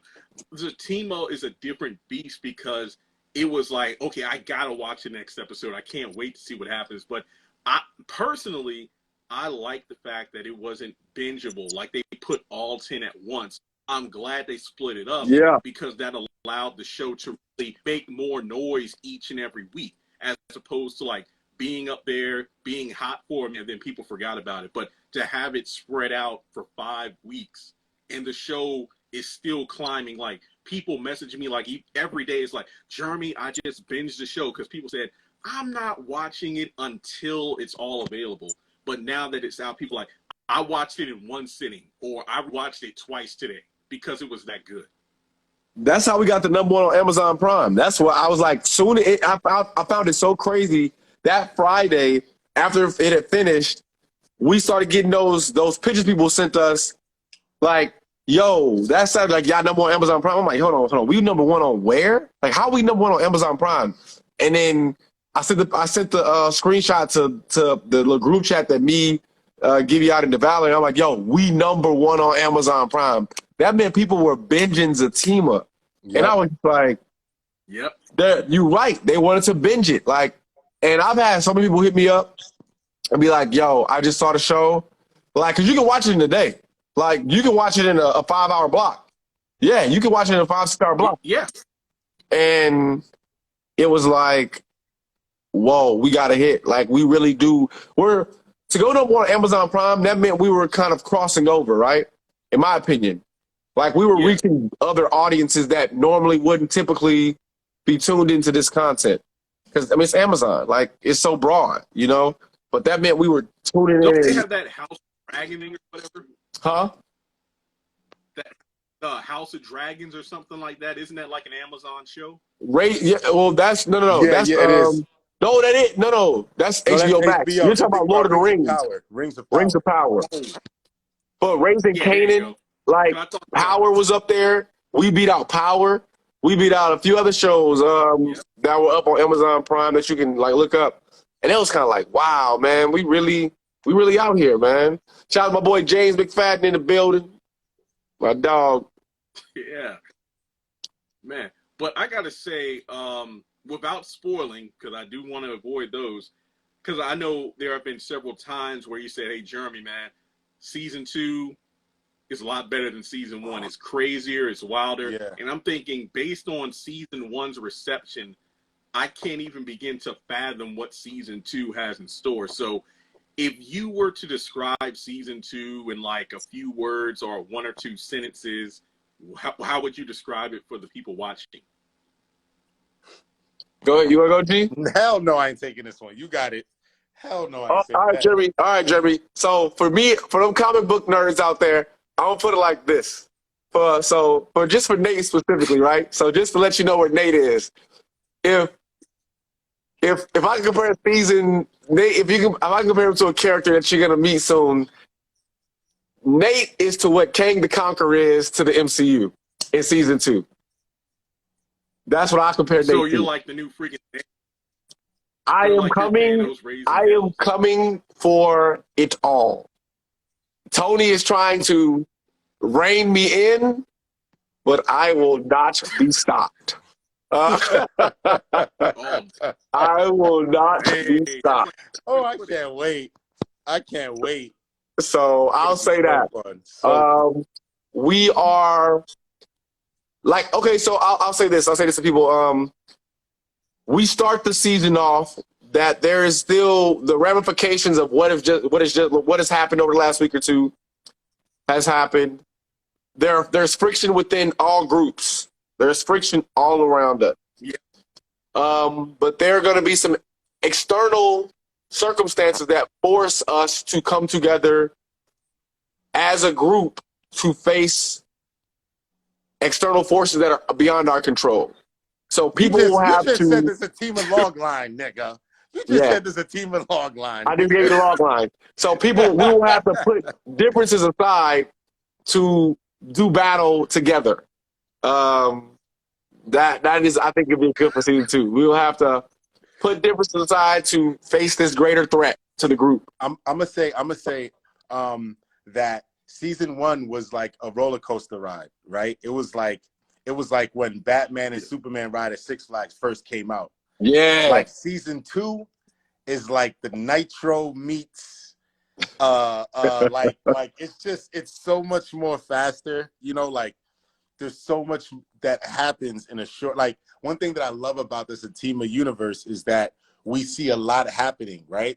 And so much happens in a short amount of time. This was 10 episodes season 1, and we saw a lot happen. We have 20 episodes now. So we get to see these guys, and we get to see now that we know their friendship, we're able to see it in different places. We see all the different friendships and relationships. Now we get to see things at a more heightened level. So it's exciting. I can't wait. I think everybody's they're gonna love this. And season 2, we talked about it going into it, that like this is where we really have to show up and show out. You know, like we as far as the guys, most of us had some type of sports training, so we kind of have that Mamba mentality. Like we gotta show up, show out. You know, so season 2 is gonna be it's gonna be fun. So the best way to put it is season 1 being season 1 was the pilot season. We're introduced to the characters, but season 2 is when we really going to dive deep into who they are, why they are the way they are, and things like that. It's about to go down. It's going down. I think, because it's just so much. It's so heightened, right? Like there's just a heightened state of affairs in season 2. Like you dive into who Zach and Fatima really are. I'll say that. You dive into who they are and where they come from. So that'll be cool to see, you know? And you'll get a more understanding of who they are. Family, you know? I think family is a big part of it. So it's going to be... I need my gauntlet. I need my Infinity Gauntlet. Dude, I got like both replicas of those. Thanos. I know you do. I love the Marvel Legends series. Come on now, but that's all in storage from my apartment. But I like when you described it. I kept thinking of a Marvel Studio trailer in my mind. It's like, yo, is he describing Zatima season 2 or Avengers Endgame right now? It's like all these forces who are inside. We're in the Endgame, you know. Like, I mean, I don't know. I just gotta say the like, why haven't I done a Tony theory yet? The only one, because people keep asking me to do one, is do you think Tony and Belinda will hook up? At the moment, I don't think so. At least not yet. Oh, I like that question because I think it's. Did you see that question? Besides yourself, who are your favorite Zatima characters? Oh man. Go. Yeah, I like that. Let's do it. Well, go ahead, G. Who's your favorite character besides yourself? damn, it's tough because I'm stuck between. I'm stuck between Nate, Zach, and Jeremiah. And I Yo, really I like like. Jeremiah's ass, even though everybody hates him because he's the one person that speaks his truth. Like he don't give a Don't damn. Yeah. sugarcoat shit. He speaks his truth no matter how ugly it sounds or smells. He don't give a shit. You know what I mean? Like Yeah. he just keep it funky. So those but if I had to pick one, I would say Jeremiah might actually be one of my favorite characters. I'm a, I'm a, probably not shocking, but it's a toss up between Belinda and Deja. Of course, I'm gonna go with the villains, you know. But both, I think they, just from an acting standpoint, they really did such a great job embracing Yeah. um, embracing chaos, right? When you get the script and you know that this is gonna be your character, some people try to like run away from that because they don't want to be, they don't want the audience to hate them, or because they don't want to be the bad guy or bad girl. But I think that Deja and Belinda, played by Jasmine Brown and Daniela Roche, they love their characters so much. Like they just really went all in. And like, yeah, between folks. So I had to pick one. I'm gonna pick Belinda. I say Belinda. Belinda's my favorite The character. body bag that shit.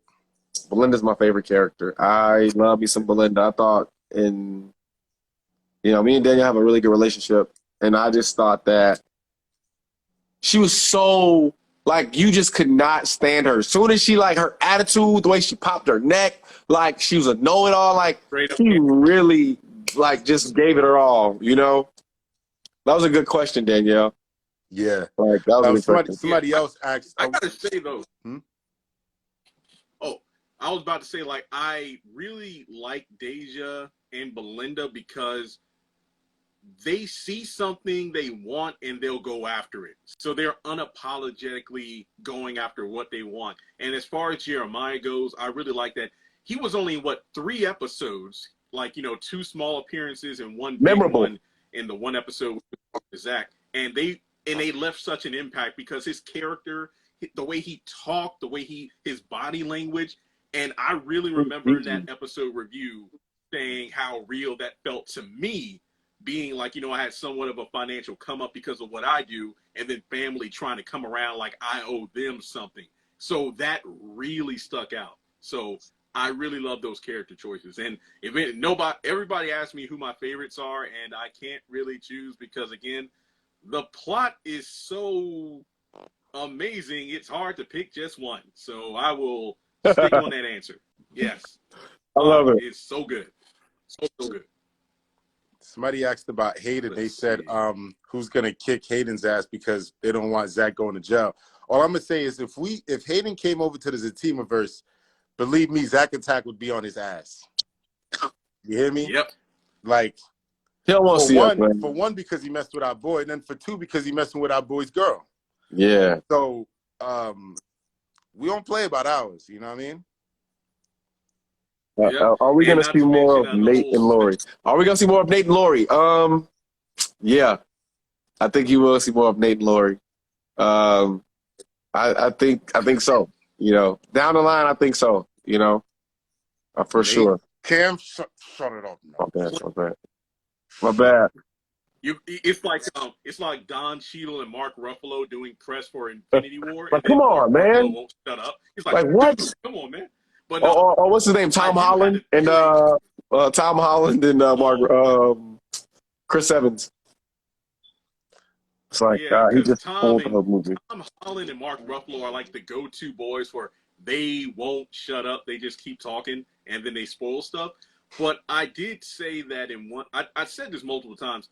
If, since Heather's son is Zach's son, or 99.9% chance that's his son, I could definitely see Nathan's kids and Zach's son having like play dates, and you would have Lori and Nathan over there with Zach and Fatima. That's like the perfect way to kind of set that up. Because like I said, that final episode, Lori and Fatima are like, okay, they're going to be best friends. I can already see that. They Nathan, are once his nose heals, they're a hurricane, man. They are a tornado of destruction. And we do not need them joining forces. I can definitely see us on play dates though. And my kids ain't that bad. Ain't working about my kids in chat. Y'all just saw them sitting in the back seat. They just Zach said they look mean because they was up late. Yeah. They not bad. They just was up late. They mad. Like that's why they look mad. I think they bad because they talk back to their father. So I'll be saying, man, look, man, what about my kids, man? Kids. You know how kids is. Yeah, I'm glad I ain't got none. I tell you that. Shoot, the way I look at them kids, I'm like, man, they got school the next morning. Mom done dragged them out of bed to the basketball court. They're going to be too tired to play on the playground because daddy was out there playing with his friends on the court. It ain't right. It ain't right. No. But let's see. Okay, what was the best? All right, when it comes to both of y'all's career, was this the first Tyler Perry project you have worked on? Yeah. Guyviaud has way more experience than I do. No experience. He's booked more roles than I have, and like he's done like more bigger projects. So for me, this was like like I've done like some guest star like 2-liners, 3-liners where I say this, and this, and then I'm out, or like I have this. But this was like the first thing for me that was like major or anything. Yeah, and believe me, Cam is a star. He taking off. Yeah. And no so doubt. I actually have a funny story though. So like you wouldn't know this, but so in 2019, I auditioned for the Oval, and then I was flown out to Tyler Perry Studios for a producer session. So I got to perform for Tyler Perry back then, and then I didn't get it. But then they had me audition for Sistas. And then after the audition, they flew me back out for a producer session. So I performed a second time. So in 2019, they pulled me, they pulled some of us to the side and was like, look, we're not going to put you on this show, but we're going to have a place for you that will work with you eventually. And then by the end of that year, when I saw that I didn't book anything with them, I just was like heartbroken. Like, damn, this is my chance to work with Tyler. I didn't even get to tell him, that I was a fan of his since way back and blah, blah. And then, fast forward 2 years later, I get this opportunity, and it kind of all came full circle. So like, it was like my 7th audition for him for Tyler Perry Studios, so it's like, it's important to stick in it, to stay in it and kind of be consistent, but yeah, it's still a major level up for our careers because for one, I can't remember who, I was talking to another actor from another one of the shows, the Tyler Perry shows, like, this experience, this level of work that we're doing, people would pay for instruction like this. Like people would pay for this type of training. So to get it and to be able to do it and enjoy it and love the people that you're working with and doing it with, it's a gift, and kind of like what you were saying, Jeremy, like because you enjoy, creating the videos and creating these theories, because you enjoy it to that degree, it doesn't feel like work. So when we're up till 3 a.m., workshopping ideas and talking about the scene and talking about our character's backstory and coming up with, we have no idea what the locations look like. So we don't know what we're going to improv on the spot, but we just know that we might come up with something. So it doesn't feel like work. It feels like we're blessed to do this.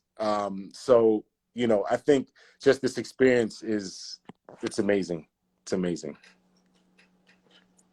Yeah, I love hearing those stories because I think one that really stood out was during the Sisters after show when KJ talked about how she was originally going to be Lily on the Oval. And when Tyler was like, okay, everybody who's standing here, you made it. But then she got pulled to the side. It's like, look, I'm not going to put you on this show, but there's another show, Sisters, I'm working on that's just right for you. So to hear those kind of stories just really shows about how it's all about God's timing, where even when things seem like they're lined up, and I've been there plenty of times where it feels like, yes, I made it to this goal, but then the rug gets pulled right from underneath you as you're about to cross the finish line, but then it turns out to work exactly how it's supposed to. Like, your role on the Oval might have been great, but we're one season into Zatima, and you can tell this is just the beginning of the huge tsunami that's going to erupt into something even bigger as season 2 comes on.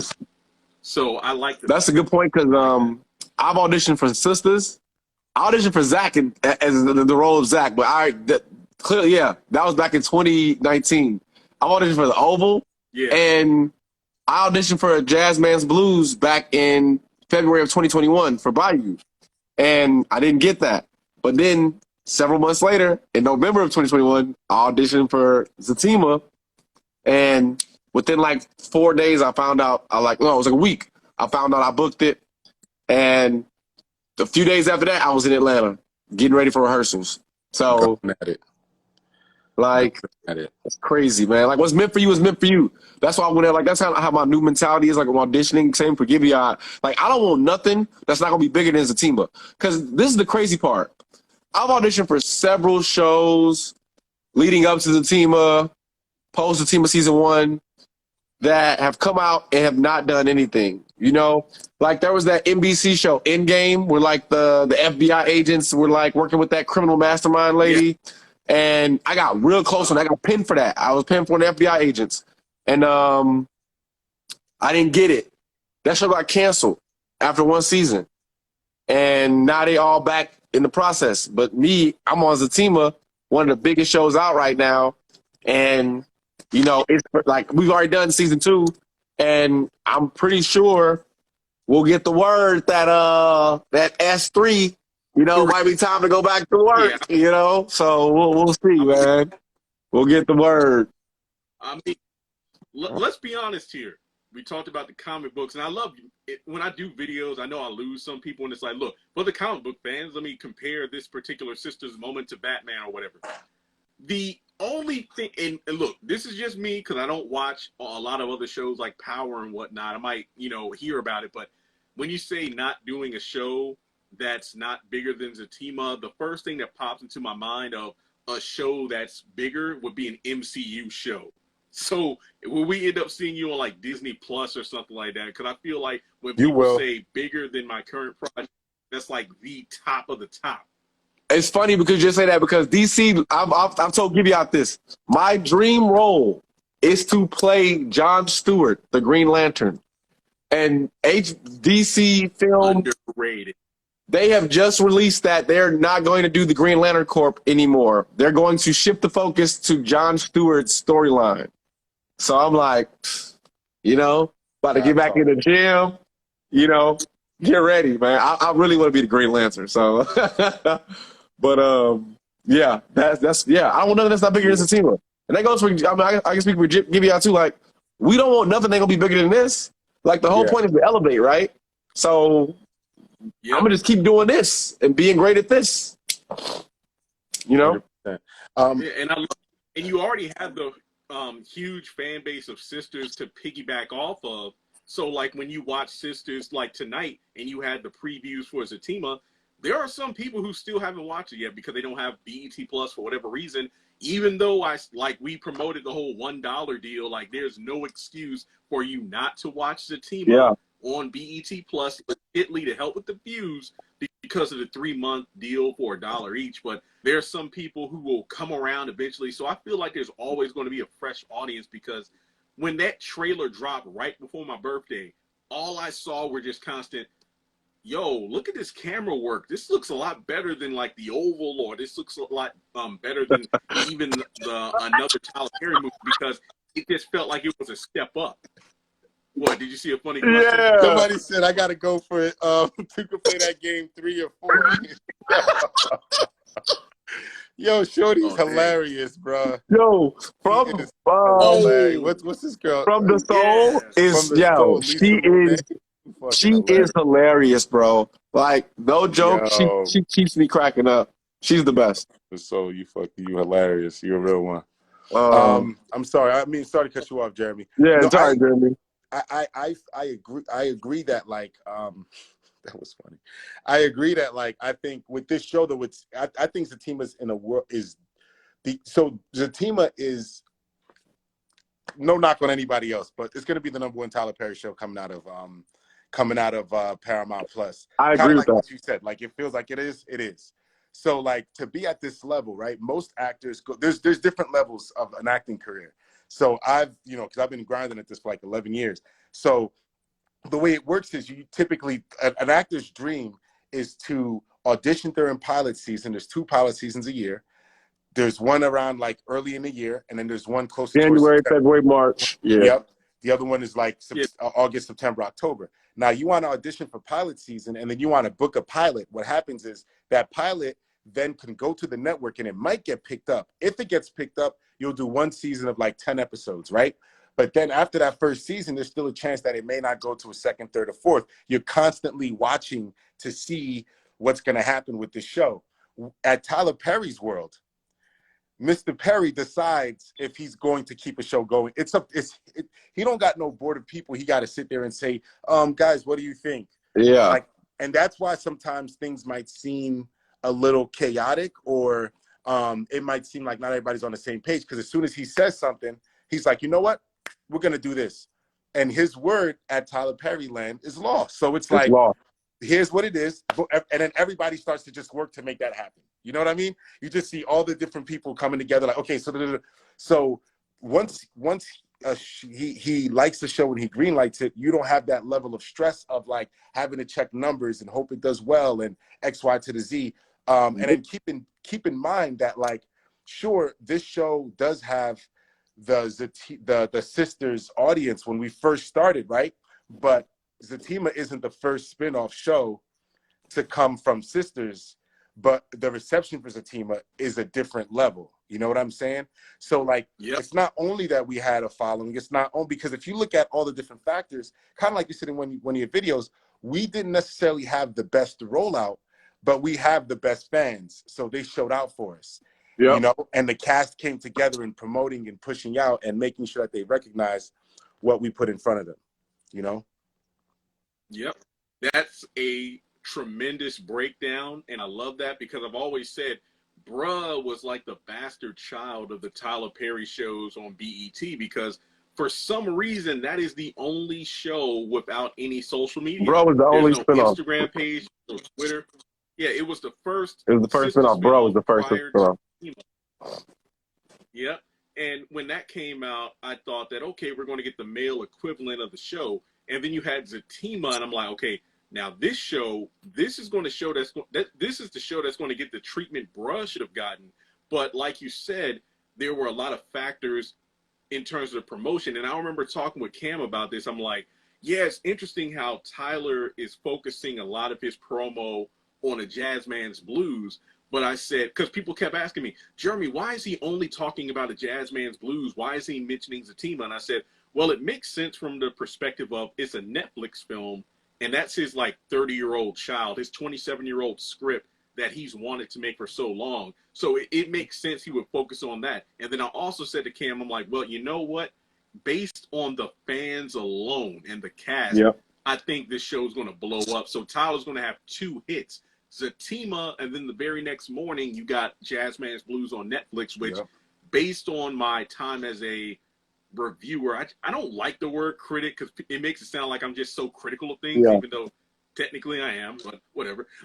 Basically, it's the fact that you had a Jazzman's Blues. This was probably the most well-received Tyler Perry film that I've just experienced in years. Probably critically, it's the best film he's ever that he's had, like, from a critical, like the critics, right? People who do Oscar, SAG, Golden Globe, Emmy consideration, like those people critically, I pray he gets those nods. You know, like that film deserves it. Like I think it's a good job, man. I think it tells a good story, and it ain't been a crazy year for movies, so like it totally can get in there and do his thing. You know. So. Yeah, it's like Tony said earlier about how Zatima, you hope to make that show go against the common reputation of Tyler Perry content of, oh, it's filmed too fast, there's no writer's room, the acting is stiff, the pacing's off, it's like quantity over quality. But he made a very, very, very well-structured piece of property with season 1. Then you have a Jazzman's Blues, which I think was, I forgot how many days it was filmed, but I remember it was a month. Finding out it was a month. A month? Wow, a month? Okay.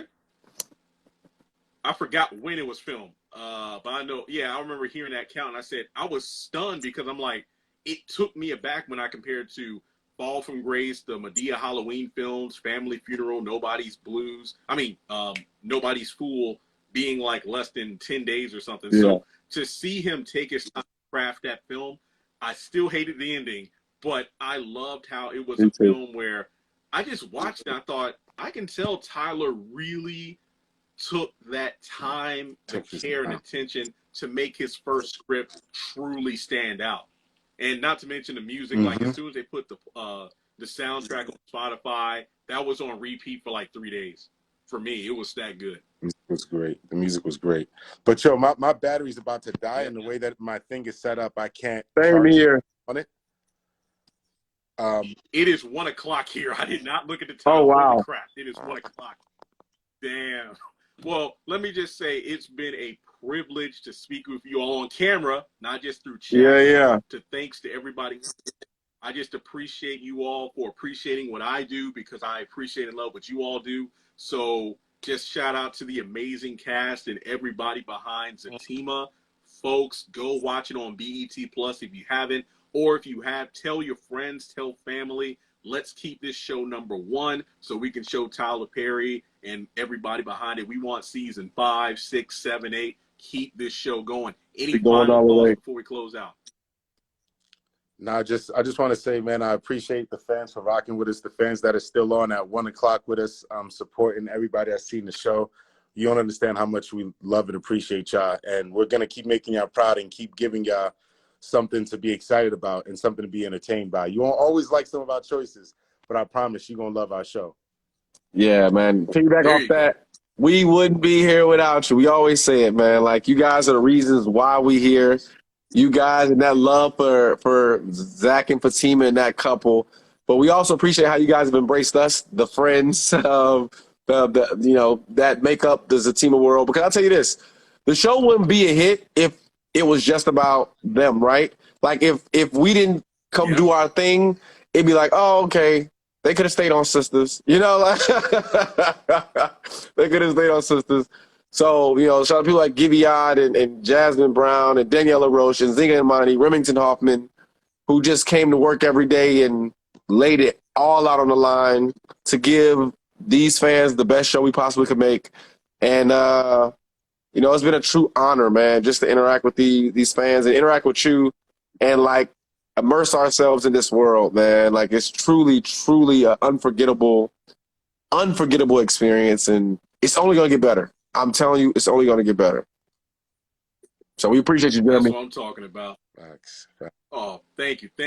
Well, for those wondering, I will save this live and post on Instagram, and if I can, I'll put it on YouTube as well, because this was a great talk. So thank you, too, for coming in. Best of luck in your future projects. Do you have anything that's going on right now to let the people know about? I'll just say I have a film I just did with TV1 called First Comes Love. But it looks like we'll be premiering at ABFF next year, which is like a prestigious film festival. So that's really the biggest thing I have going on right now. And then I'm going to go to take vacay in a few weeks. Yeah, he's heading to the islands, into the island. He's an island boy. Island boy. What's wrong with you, my G? Island boy. Man, I'm just back in acting class. Just we all trying to get better. Just trying to level up auditioning. So nothing currently, but we're gonna be booking stuff soon. Once that Zatima fever gets spread around Hollywood, we're gonna be in high demand. There you go. All right, well, fellas, thanks again for tuning in. To everybody watching, have a great night, and we'll catch you later. On the next one.